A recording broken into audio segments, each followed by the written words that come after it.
I have with me Shamsuddin Wakhidov, who is now the sole leader of the Oz Chess Masters. Shamsuddin, what a great win over Nepo today. How are you feeling after this win?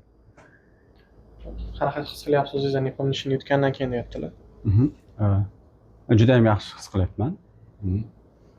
Albatta 3 ta g'alaba juda ham yaxshi. He's feeling so good, winning 3 games in a row. It's so amazing.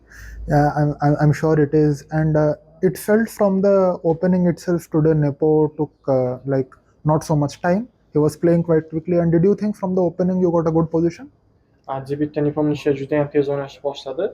Debutdanoq kuchli vaziyat oldim deb o'ylaysizmi deb savol beryaptilar. Bugun o'yinga tayyorgarlik qilib kelgandim. Ancha tushdi variant. Keyin u anaqa bokovой liniyani o'ynadi, tam J6. Qilish uncha yaxshi variant emas, chunki Maritsi anaqa pozitsiyasini olyapti. U lekin qo'ymadi, D5 yurdi. D5 E5dan keyin mana shu pozitsiyam yaxshi bo'lishi kerak. He's saying that Nepomnish played the left side lines. He played G6. He was not that good. So and after D5, D5 yeturdang. D5 E5. D5 E5 and then Shamsuddin felt that the position is so good for him. And in this endgame of rook and bishop, where do you think Nepomniachtchi made sort of the final mistake? Nepomniachtchining oxirgi qilgan xatosi nima edi? Ruh bilan enchib deyaptilar.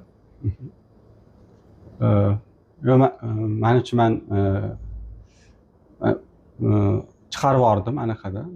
Yutib chiqib ketdim. Bilmadim, men shunaqa his qildim, chunki anaqa. Keyin menimcha A4 fil F8 B5dan keyin menimcha yutuq bo'lsa kerak menda. He thinking that once and the position was winning for Shamsuddin, but then it's getting slightly better for Nepomniachtchi, but then after A4, it's getting better for Shamsuddin again. So Jan made a mistake. I think Bishop E7 was a mistake, and then the position was getting better for Shamsuddin, and he took the lead. Wow. And just one final question: what did Nepo and Shamsuddin talk about after the game? O'yindan keyin nima haqida gaplashganinglarni so'rayaptilar. Shu anaqa pozitsiya haqida, shu eshpil ham ruxsatlar o'rniga ruxsat yurishdan aniq qildi. He was speaking with Nepomniachtchi instead of rook c4, maybe rook c3 was better. So they were like speaking about the end game. I think Nepo was saying like the position was equal, but then instead of rook c4, rook c3 was better. So they were speaking about this. Thank you so much, and congratulations Shamsuddin on a great performance. Katta rahmat.